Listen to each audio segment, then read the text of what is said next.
Hey everybody, what's going on? So today in this video we're going to target two different baits. I'm going to show you my favorite two baits to fish muddy water ponds like this one here. So we're going to start off with a moving bait. So my two favorite moving baits, I've only got one of them here with me, but Chartreuse squarebill, Chartreuse blackback, Chartreuse and blue, whatever color you have, any kind of a Chartreuse colored squarebill in my opinion is awesome in muddy water, especially a 1.5 or a 1.0 size. Another bait is this right here, Chartreuse white and gold spinnerbait.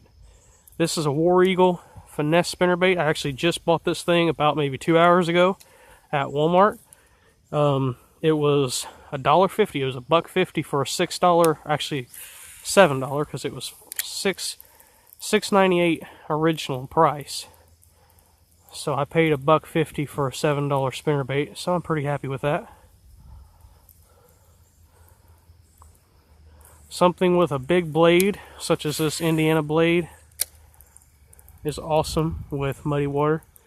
There's some fish swirling right there.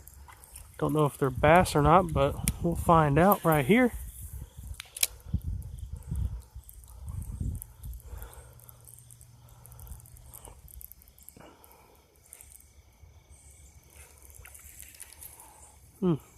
Maybe they weren't bass. Oops, there we go. But something with a lot of flash is always good.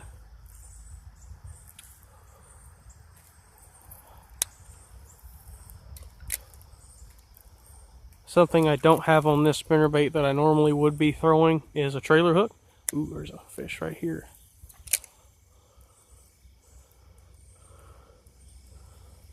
I do not have a trailer hook on this spinnerbait. Ooh, it got dark all of a sudden. Clouds came over. If you guys didn't know, from my last video I talked about it a little bit, but it has been raining like crazy the past few days. And I was not able to get out and do a video yesterday. I tried to, but it was to no avail. Ooh, just about fell in the pond. The mud right there started giving way on me. Ooh, that freaking spinnerbait just got engulfed. I just all of a sudden seen that spinnerbait disappear. Wow. I've been getting hits, but they're just not eating this spinnerbait. They're just not eating it good enough to actually set the hook on. Like, I never feel them, I just see them hit it. But squarebill, Chartreuse squarebill, or a Chartreuse spinnerbait. Another good color is a Chartreuse red and white. Little bloody Chartreuse spinnerbait. Those are always good. I have one of those that I wanted to give away from Michael Fuller.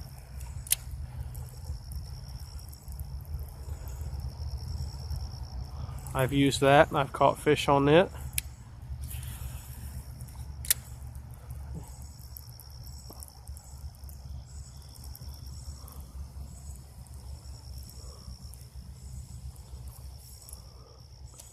Also, I wanted to thank you guys. I don't know who it is, and I don't know if any of them actually subscribe to the channel or not, but my Whopper Plopper 75 review I filmed, I think it was about 3 weeks ago now, has over like 600 views, which has like tripled the amount that my second most viewed video has. So thank you guys for that. That is awesome. But the two ways that I normally throw a spinnerbait, especially in muddy water with this kind of a chocolate milk looking water, it's got something on it, is either right up shallow, like, you know, cast right over there, and you fish it up in the water column just to where it has a little V in the water. What that'll do is it gives that like a fleeing bait fish look. And something else I will do is as soon as that bait hits the water, I want it moving. You know, I don't want that bait to have a lot of... There was something right there. I don't know what that was, though. May have been a bluegill, though. But I've said this before, and I'll say it again multiple times because it is a very good technique that a lot of people don't think of. But if you're rolling that spinnerbait right up on the surface, and suddenly that blade pops out of the water like that right there, or like that right there, don't be discouraged by that. Because I've caught one of the biggest fish I've ever caught on a spinnerbait, about a 3.5 pounder. Now this has been, I think it was 2017, back in like May of 2017, I think it was, April, something like that. One of the biggest fish I've ever caught on a spinnerbait. I was sitting there, I cast it down the bank just like that. I hit a leaf. Hang on a minute, let me get it in. Scare every fish out of the area real quick. But I fired a cast down the bank just like so. I was bringing it just under the surface, and the blade popped up out of the water, and as soon as that spinnerbait got right back under the surface, I just seen this mouth come up and engulf the spinnerbait, and I just set the hook. Now I was using a spinning rod. This was back before I really started using a bait caster a lot more. I was using a spinning rod with a 1/2 ounce spinnerbait. So I set the hook, and he just starts yanking drag out, and it's probably a good 3.5 pounder. And that's how I ended up catching it. When that blade right there, you see how that blade kind of flops up on top of the surface of the water? That's how I caught that fish. It looked like a little shad or bluegill or whatever coming out of the water trying to get away from the bass that was chasing it. I didn't even know the bass was chasing it, but evidently it was. And he just came up and nailed it.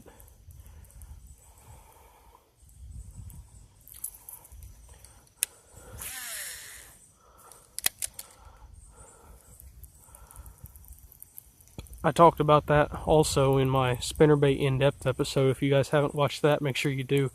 It was a pretty good episode. I think it was the first one, actually. If I remember correctly, it was the first in-depth episode I made. I've got another one. I've actually got 2 planned for this week, if the rain ever quits and I can actually get out and do it. But I usually like to throw it just under the surface where it's making that little V on top of the water, or I'll cast it out, let it sink all the way down to the bottom, and just slow roll it back. I've caught fish using it both ways. Every once in a while I'll give it a quick twitch.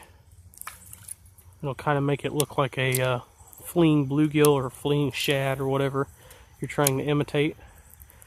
Another really good color is something with a gold blade but a natural color. Something like a natural, there was something right here, I didn't even realize that was there.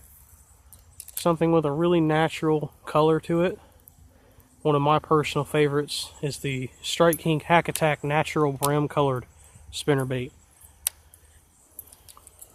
I've used that in muddy water, and I've definitely caught some fish on that. That one there has gotten me a ton of bites because it has a gold Indiana blade on it, just like this one here does.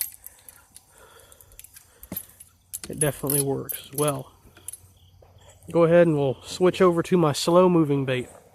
So if I was to throw 2 slow moving baits, number 1 would be this baby right here, a black and blue jig with a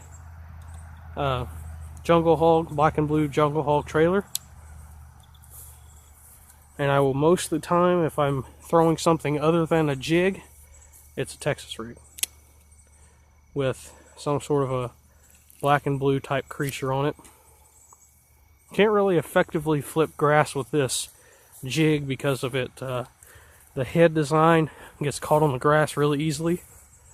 So this here is more of a out in the middle on the bottom kind of jig versus a flipping jig. This was just a jig that I had already tied on, so I just wanted to make the video with this instead of getting a flipping jig out.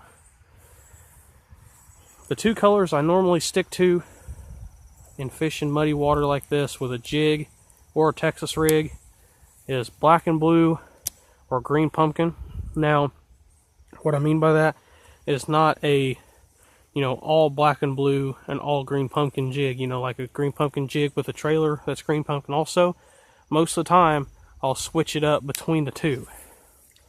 Like this one here, I do have a black and blue bait on a black and blue jig, sometimes I'll switch it to where it has a green pumpkin bait on a black and blue jig, or the other way around, green pumpkin jig with a black and blue bait. Either way, it has caught fish for me both ways. So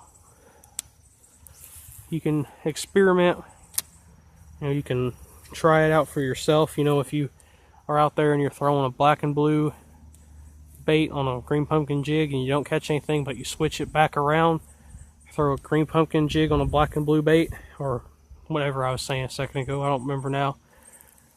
But if one way you don't catch anything and the other way you start catching them, then throw it the other way. Sometimes it's just a matter of getting that presentation right, getting it right in that little area. Sometimes it doesn't even matter the color, it just matters the profile. The fact that it's there alone can be a trigger factor for a bass. It doesn't even have to do anything. Sometimes, I've done this before where I'll take a swim bait and put it on the back of a football jig, and I'll just pitch it out there around some deep cover. If I know there's cover, like right over here, there's a little small, very small little brush pile. It's quite small. And I'll take a little 1/4 ounce, sometimes even smaller than a 1/4 ounce jig, and I'll put a 4-inch Doc's Lure Company swim bait on the back of it, and I'll just cast it out there and just let it fall. And then I'll pick it back up and I won't feel anything. And I'll reel, and I'll keep reeling, and all of a sudden I feel a thump and I set the hook. Because most of the time that fish will hit it on the fall with that swim bait on the back of it. Because it looks like maybe a bluegill that got knocked out up on the surface and it's just slow falling down to the bottom because it died or whatever. That bass is going to take advantage of that as soon as he can. And it doesn't even have to have any, main action. You don't even have to move your rod tip. Sometimes you can just sit there and just let it fall on a semi-slack line, and all of a sudden you'll just feel a thump and you set the hook. Or sometimes you'll just be letting it sink and you go to reel back up and you don't feel your bait anymore. And when I usually do that, if I ever see that, when I'm throwing a jig or something, and all of a sudden I just have no contact to the bait at all, I'll reel and I'll keep reeling. And as soon as I make contact with that jig, no waiting for a thump or anything, as soon as I make contact with that jig, I set the hook instantly. Because if you do that, it gives that fish basically zero chance to drop your jig. Because sometimes that'll happen when you're cast out and that jig's slowly falling, and then you reel up and you're like, is that a fish? Is that a fish? Wait, is that a fish? And then all of a sudden it just drops it. I've had that happen to me, and man, it's frustrating. Especially if you're on a place where there's big fish. That could have been your 10-pounder and you just missed your chance. It's frustrating sometimes. But as soon as I make contact, like if I'm, let's say, I've got like 10 feet of slack out there and I'm reeling. As soon as I make contact with that jig, I set the hook. No waiting at all. Because if you wait, that fish feels that pressure on it and he's going to let go, because he's like, hey, normal crawfish or normal bluegill don't really have pressure like this. He's going to drop it as soon as he feels that pressure. Because obviously, a crawfish or a bluegill doesn't start pulling back away from the fish, trying to figure out if it's a bite or not. And that can mess you up. I've also done that with big worms as well, trying to figure out if it's a bite or not, and then all of a sudden it just drops it. And then you realize, yep, that was a fish, and I missed my chance. Anytime you're on a big fish lake, I've heard a ton about fishing big jigs like this out in Lake Fork or Lake Falcon, places where you can get, 10-pounders, 11-pounders, possibly even a 15-pounder. You don't want to give that fish too much time. Now, with a big worm, sometimes, unless you've done it a long time, then sometimes it can be really easy to tell if you get a bite or not. And it can be really easy to figure out if that fish has the hook yet. I've figured it, pretty well, almost perfect every single time. Now, obviously, sometimes fish come off, and sometimes fish just don't get the hook right, and they just pop off. But most of the time when I'm fishing with a big worm, I always get them hooked. I just usually either I land them or they come off. I almost never completely miss them.